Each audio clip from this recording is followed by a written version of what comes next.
Hi everyone, I'm Dr. Madhumita and you know me as MedicoMadhu. Today we are going to discuss a topic called as hernia.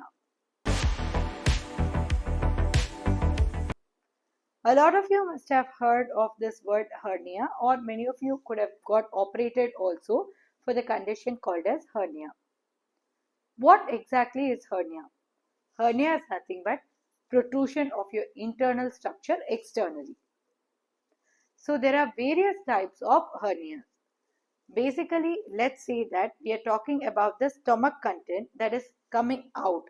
What I mean by out is moving to some other structure which is not a part of its original system. Let's say that you have a central part of your stomach called as the umbilicus. If your intestinal contents are protruding out, then it is called as umbilical hernia.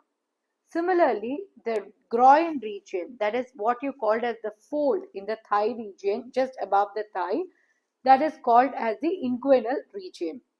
So, if you have a herniation of the intestinal content over there, then it is called as the inguinal hernia. When it is lower down, it's called as femoral hernia. Let's say that you have got surgeries. And from the surgical side, that is where they have made an incision.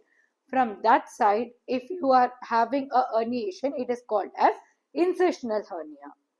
Let's say it's on the sides of the central midline of your abdomen, then they are called as para-umbilical hernia. Let's say it is in the upper part of your stomach area, then it is called as epigastric hernia.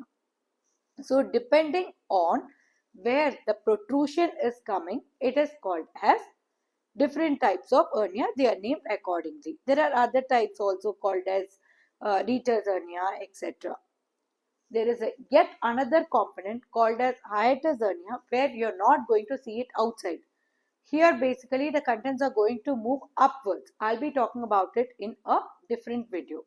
So in this video I'll be restricting to the hernias which are mainly related to the abdomen cavity, which are protruding slightly outwards. So the most common type of hernia of all that I have mentioned is inguinal hernia.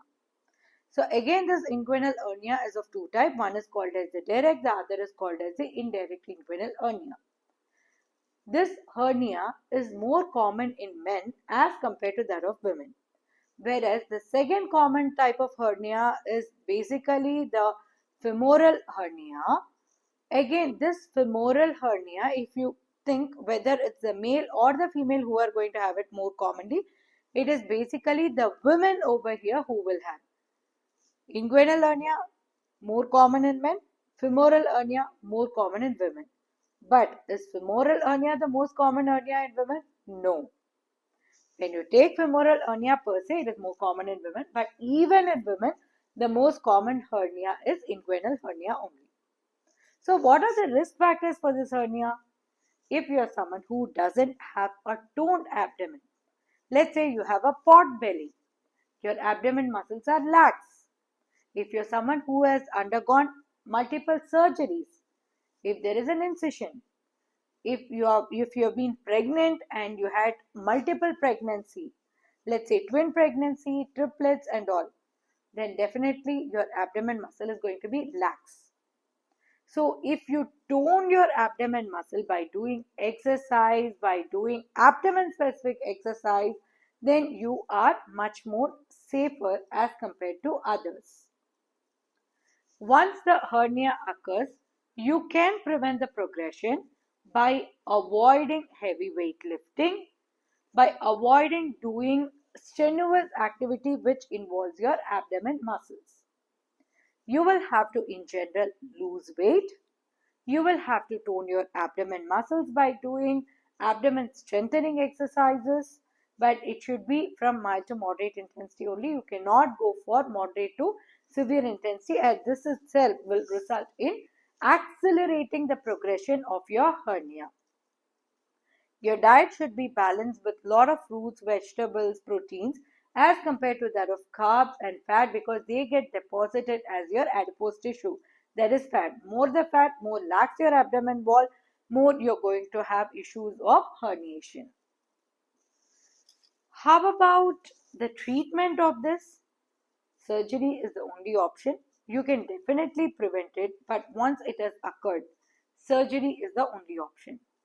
These days, we have many surgeries. Previously, only open was possible. So, even in open surgeries, these days we have mesh repairs and we have technologically advanced, we have laparoscopic, and we are even going into robotics. So, it is a simple procedure that is done. You don't have to stay in the hospital for a long time. You might have to just stay there for a couple of days. You get admitted the previous night, you get operated today. By evening, we check you. The next day, we start you on your diet and we discharge you by the third day. And the necessary precautions that you have to take even after the surgery includes avoiding heavy weight lifting for the next 3 months. Do not do any strenuous labor for the next 3 months after the surgery. Maintain your ideal body weight. Take care of your nutrition. Please keep yourself as mobile as possible.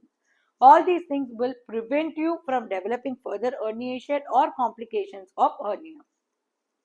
Now, coming to what are the complications that the hernia itself can cause?